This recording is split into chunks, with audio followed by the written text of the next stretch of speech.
Assalamualaikum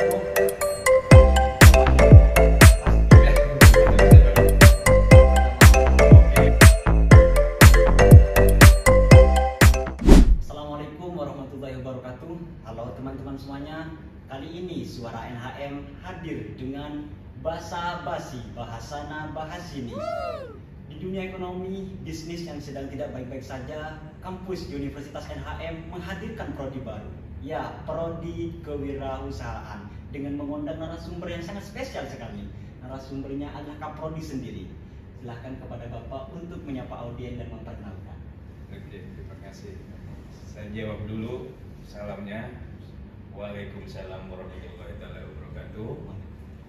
Saya memperkenalkan diri, saya Yanto yang ditunjuk dan diamanahkan menjadi Kaprodi Kewirausahaan. Mungkin dari teman-teman ada pertanyaan ya. NHM ini kan maskotnya kesehatan. Kalau di bumi Madura kita kenal ya. KWU itu adalah kewirausahaan. Apakah itu dan mengapa NHM ini membuka program studi baru yang di luar kesehatan?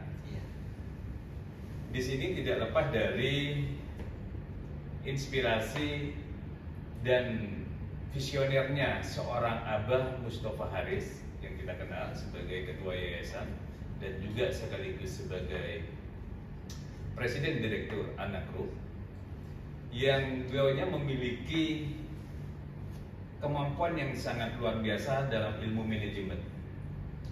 Beliau juga memiliki jiwa usaha yang sangat luar biasa.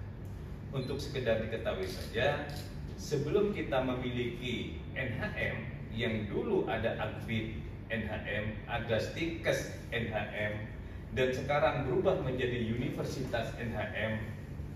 Dulu kita diawali adalah dengan sebuah usaha kecil, bahkan usaha itu adalah skala rumahan. Abah Haris memulai usahanya dari mulai fotokopi, buka rental komputer, menerima jasa pengetikan, membuka toko ATK dari hal yang sangat kecil, sehingga sampai memiliki kos-kosan yang sekarang berubah menjadi asrama. Karena konsumennya pada saat itu sebagian besar adalah mahasiswa kebidanan pada Prodi Poltekkes Kemenkes Surabaya di Bangkalan, beliau menangkap peluang. Kenapa kita gak bisa menciptakan perguruan tinggi sendiri? Nah, berubahnya Stikes ke universitas ini itu pada bulan Oktober tanggal 18 di tahun 2024. Universitas ini harus ada prodi di luar kesehatan. Beliaunya memilih kewirausahaan, salah satunya S1, dan satunya lagi ada S1 digital business. Nah, menarik nih, kenapa kok KWU, kan begitu ya pertanyaannya ya? Iya, kenapa kok nggak yang lain? Dan kewirausahaan itu apa? Kewirausahaan itu adalah sebuah ilmu yang mempelajari dari mulai bagaimana gagasannya, perencanaannya, sehingga untuk mengaplikasikannya dalam program kewirausahaan ataupun bisnisnya sampai usaha ataupun bisnis itu berhasil. Itu KWU. Ya, KWU, kenapa enggak yang lain? Yang membedakan itu ya Pak? Nah ya, betul KWU. Ayo, kalau tadi saudara Mas, siapa namanya, Mas Kiki ya? Vicky, ya. Apa ekonomi kita sedang tidak baik-baik saja? Wow, tidak baik-baik saja. Apa yang ada di pikirannya Mas Kiki kok tidak baik-baik saja? Kan Bapak kan milenial. Oke. Saya kan Gen Z. Iya. Kewirausahaan itu kan hadir ya Pak. Kita itu kan mengkaji ya di analisa sosial bahwasanya kita itu sedang dijajah digital. Oke. Berusaha serba digital semua. Iya. Banyak usaha-usaha yang bangkrut gara-gara digital, bisnis online gitu kan ya. Kira-kira begitu kan ya. Ya. Suatu pernyataan yang juga tidak salah, bisa dibenarkan, lagi tidak baik-baik saja bagi yang tidak berwirausaha. Bagi yang berwirausaha pasti baik. Kita agak sedikit masuk ke dalam. Di Indonesia sampai dengan tahun 2025 ini ada kurang lebih di 284 juta jiwa. Kalau dari standarnya sebuah negara maju yang minimal jumlah wirausahawannya itu harus minimal 4%. Di Indonesia itu masih 3,4%, berarti masih kurang. Salah satu yang mengganjal pertumbuhan ekonomi di Indonesia karena wirausahawannya, pengusahanya kurang, pembisnisnya kurang. Mereka masih tetap ngotot bagaimana menjadi karyawan, menjadi pegawai negeri, menjadi karyawan perusahaan. Mereka masih kekeh di situ. Kenapa kok tidak menciptakan usaha? Gitu ya. Kenapa kok KWU? Kalau KWU tidak bergantung ke sana, karena tujuan utama KWU itu adalah satu, bisa, yang utama ini, bisa menciptakan pekerjaan itu sendiri. Apakah kami tidak bisa bekerja di BUMN ataupun di industri perusahaan swasta? Sangat-sangat bisa. Nanti bisa menjadi konsultan keuangannya, dia itu bisa menjadi marketing di sana, sangat-sangat memungkinkan. Dan juga memiliki peluang untuk bisa bekerja di Kementerian Pariwisata, Kementerian Perdagangan dan perindustrian, ekonomi dan UKM-nya sangat-sangat potensi sangat luar biasa. Dan lulusan KWU itu bukan hanya bisa menjadi seorang pengusaha, tapi juga bisa dia itu menjadi seorang dosen atau pengajar. Kok bisa? Pertanyaannya ya, coba sekarang kita bedah sedikit masuk. Di semua prodi, khususnya tanda kutip di universitas, pasti ada mata kuliah entrepreneurship. Ada apa enggak?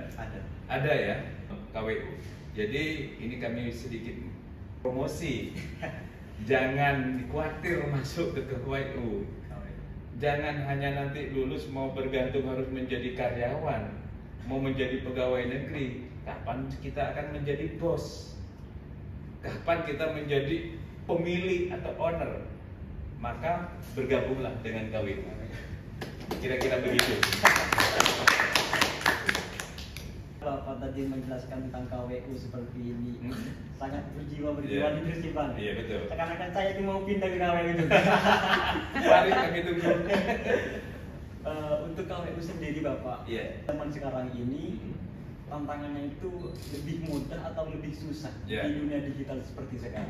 Jawabannya ada dua, bisa mudah dan bisa sulit. Ya, tidak ada hal yang sangat sulit bagi orang yang benar-benar mau usaha. Dalam hal ini ada sebuah kata-kata bijak ya. Yakinlah, tidak semua usaha itu dipermudah. Tapi orang yang berwirausaha yakin nasibnya pasti berubah. Kan menjadi sulit apapun idenya, apapun gagasannya, kalau hanya sebatas gagasan, kalau tidak berani langsung melakukan eksekusi, akan menjadi sulit. Maka orang KWU itu orang yang memiliki ada 5 keterampilan yang harus dimiliki. Yang pertama, menganalisa potensi pasar, menganalisa kekuatan produk, menganalisa kebutuhan pasar, menganalisa tren yang sekarang ini yang seperti apa. Dengan analisa itu, maka ya langkah yang kedua yang harus kita miliki keterampilannya adalah memiliki perencanaan. Data yang sudah kita miliki, kemampuan kita menganalisa yang sudah ada di lapangan, kita susun sebagai perencanaan besar. Ketika sudah ada perencanaan, maka kita butuh kemampuan lagi adalah komunikasi. Pengusaha yang sukses, pemimpin yang bagus, kuncinya ada di komunikasi. Ciri-ciri pemimpin yang baik adalah komunikasinya pasti baik. Usaha yang maju karena memiliki orang-orang yang memiliki komunikasi yang bagus. Mau usaha toko, mau buka warung, kalau penjualnya, kalau pemiliknya itu judes, kira-kira siapa yang mau datang? Yang keterampilan yang lain memiliki negosiasi yang sangat ulung, pinter ngerayu. Kita nggak punya modal, bagaimana kita buka usaha? Sangat bisa kalau orang itu pinter, handal dalam negosiasinya. Dan yang kelima, pastinya pengusaha itu memiliki jiwa kepemimpinan yang luar biasa. Artinya kita harus memiliki keterampilan memimpin, karena nanti kita akan hadir di sana menciptakan lapangan pekerjaan baru, termasuk nanti kita mau buka usaha atau bisnis, ya pastinya kita menjadi bos dong. Sampai buka pentol, jual pentol, sampai punya sendiri, berarti sampai bos sendiri gitu. Bos sendiri. 1 bulan, 2 bulan punya 1 gerobak, 3 bulan bisa 2 gerobak, 1 tahun bisa 10 gerobak. Artinya bos semuanya kan seperti itu. Penting punya sendiri. Minum dulu. Minum dulu Mas Diki. Bapak juga minum, Pak. Ya, mungkin nanti ada sponsor roti, snack, atau cilok ya, pentol. Iya betul. Ini Kampus Universitas NHM, tantangan orang Madura, apakah itu tidak Bapak untuk kewirausahaan di pulau ini? Oke, pertanyaan yang sangat luar biasa dan pertanyaan yang memiliki jawaban yang benar-benar butuh effort itu tinggi ya. Karena kita berhadapan dengan mindsetnya orang Madura. Kalau hanya sebatas kuliah untuk bekerja, buka toko dan buka usaha, ngapain harus kuliah? Ya. Kenapa kalau nggak punya uang langsung aja usaha, buka warung? Nah, ini perlu kami jelaskan bahwasanya segala bentuk apapun itu kalau tidak didasari oleh ilmu pengetahuan akan nilainya itu kurang maksimal, bahkan nol. Coba kita lihat, ada udah banyak beberapa orang yang berusaha membuka toko, membuka warung karena dia tuh ikut-ikutan dasarnya. Lihat di pasar, lihat di pinggir jalan tren, ada orang yang jual ini buka ini, ada yang orang yang usaha ini buka ini, tapi tidak memiliki kemampuan atau ilmu pengetahuan terkait dengan kewirausahaan. Apakah usaha itu berjalan lancar? Rata-rata mereka akan gulung tikar. Maka kami tawarkan di sini ilmu S1 kewirausahaan ini memberikan sebuah ilmu tentang bagaimana kita mulai merencanakan, aplikasikan, sampai nanti kita lakukan evaluasi untuk pengembangan usaha itu sendiri. Dan ini kalau di Madura tantangannya juga luar biasa, sangat-sangat luar biasa, gitu? Ya. Karena orang Madura ini dari mulai kecil, dari mulai bayi, jiwanya sudah bisa, jiwa dagangnya udah sangat tinggi. Ya toh? Iya. Perusahaan yang sekelas besar, di situ ada Indomart, ada Alfamart, ya. Mohon maaf kalau menyebutkan merek ini, kita langsung aja. Itu takutnya sama siapa? Sama sekelas warung Madura. Iya, warung Madura, Pak. Sampai Madura itu sangat luar biasa, tangguh, ulet, pekerja keras. Dari situlah kami melihat ada beberapa potensi. Jiwa dagang orang Madura sudah ada, tapi kami ingin hadir untuk memberikan ilmu pengetahuan tentang bagaimana usaha itu sendiri. Sama hadir di sini juga ingin mau memberikan keyakinan, tidak usah ragu untuk masuk ke KWU. Karena KWU ini lulusannya tidak bergantung untuk mencari pekerjaan. Targetnya nanti ketika KWU itu lulus, sebelum wisuda kami targetkan mereka sudah punya rintisan usaha. Bahkan bagi mereka yang sudah memiliki orang tuanya memiliki usaha, dia itu hadir nanti setelah lulus akan mengembangkan potensi usahanya orang tuanya dan mengembangkannya. Tidak bergantung harus menjadi karyawan. Harus. Kami ini bukan cuma punya kampus yang namanya Universitas NHM. Kami memiliki rumah sakit Anamidika Madura. Hadir ada karena kami dulu berkeyakinan satu, yang pertama itu adalah untuk memberikan kesempatan bagi mahasiswa kami untuk praktek di rumah sakit kita sendiri. Lulusannya bisa diserap di rumah sakit sendiri. Kenapa kok punya rumah sakit seperti itu? Kenapa kok punya asrama? Karena ketika kita mau melihat, kalau kita ngekos, yaitu mahasiswa ngekos, kebutuhannya berapa? Dan pasti orang yang di luar area kota Bangkalan butuh hunian sementara untuk tempat tinggal. Maka kami memiliki asrama. Ketika udah ngumpul di sini, kebutuhannya unit-unit usaha termasuk karyawannya, mahasiswanya, pasti ada kebutuhan untuk belanja ke minimarket. Kami punya Anamat. Dan unit yang ada di Anak Group ini saling bersinergi. Nah, inilah konsep besar manajemen tentang wirausaha yang sangat luar biasa yang dihadirkan oleh seorang Abah Mustafa Haris. Jejaringnya luar biasa. Tidak kaleng-kaleng seorang Abah Mustafa Haris kalau di dunia usaha, apa sih kurang buktinya? Satu-satunya rumah sakit yang dimiliki sendiri perorangan hanya Pak Haris. Bagi teman-teman semuanya nih, Bapak, Ibu, dan teman-teman kelas akhir yang masih ragu tentang prodi kewirausahaan, mungkin Bapak sedikit closing statement atau pesan dan motivasi lah. Berikan informasi yang berimbang bahwasanya untuk bergabung KWU ini gak usah khawatir menjadi pengusaha handal. Kira-kira begitu. Gini aja, saya juga pengen tahu nih, kita kan ada di masa yang berbeda. Kalau Mas Vicky dengan teman yang lain ini juga para editor, ini kan masuk ke Gen Z ya. Saya juga pengen tahu nih, standarnya orang sukses itu barometernya seperti apa, Mas Vicky? Aduh, Badi ya. Mungkin mencapai tujuan, impian, jenjang karir, intinya dalam lingkup berbahagia.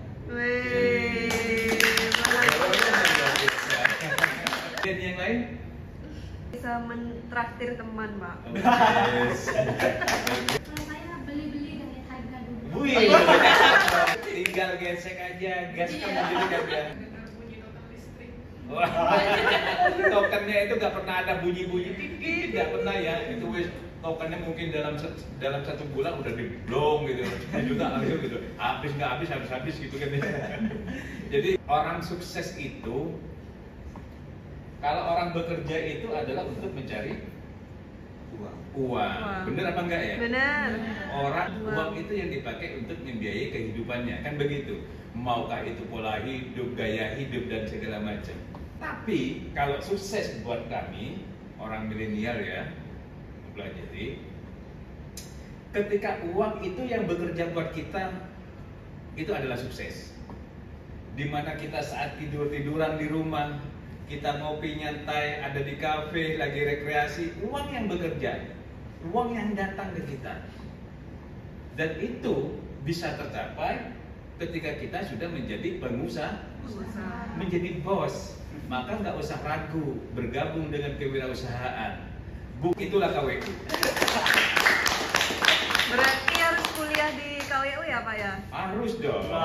Menjadi, pengen tanya, kenapa kalau kita untuk menjadi sukses itu harus dihubungkan dengan masalah sebuah kalimat ataupun moto ataupun motivasi ya? Kejarlah impianmu, raihlah mimpimu. Mimpi itu adalah sebuah tanda sukses. Sekarang saya bertanya nih, dalam impian dan meraih impian, apa yang harus kita lakukan? Kalau Mas Vicky gimana? Itu kan pasti mempunyai target. Sedangkan impian, karir, jenjang, apalagi tentang kekayaan dan kekuasaan itu ya. Gen Z itu muluk-muluknya sekarang. Oh, iya. Yang penting pokoknya itu berbahagia. Berbahagia. Apa yang harus kita lakukan?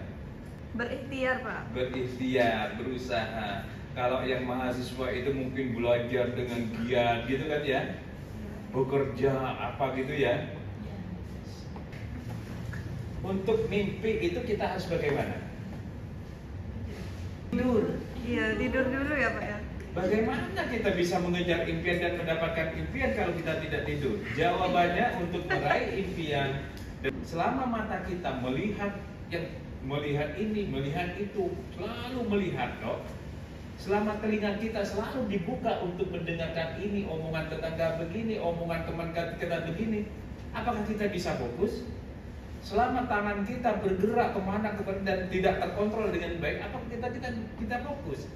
Mimpi adalah fokus. Tutup matamu, tutup telingamu, lakukan gerakan yang seperlunya, wujudkan impianmu, baru kamu bisa mimpi, baru kamu bisa dapatkan impiannya itu. Selama matamu terbuka, telingamu terbuka, karena bisa itu jadi yang meragukan kita, merontokkan semangat kita, mengkaburkan tujuan dan targetnya kita akan pasti terpengaruh. Bukan tidur dalam tanda inilah ya. Tidur yang maksud kami di sini adalah fokus, fokus, dan fokus. Kira-kira begitu. Berarti kita ini tidur membangun mimpi gitu. Iya. Baik, terima kasih teman-teman semuanya. Suara NHM dan juga Bapak tadi mengatakan bahwasanya untuk mencapai impian harus tidur dulu ya Pak? Tidur, fokus. Lain waktu lain kesempatan kita bertemu kembali dengan Basa Basi Bahasana Bahas Sini.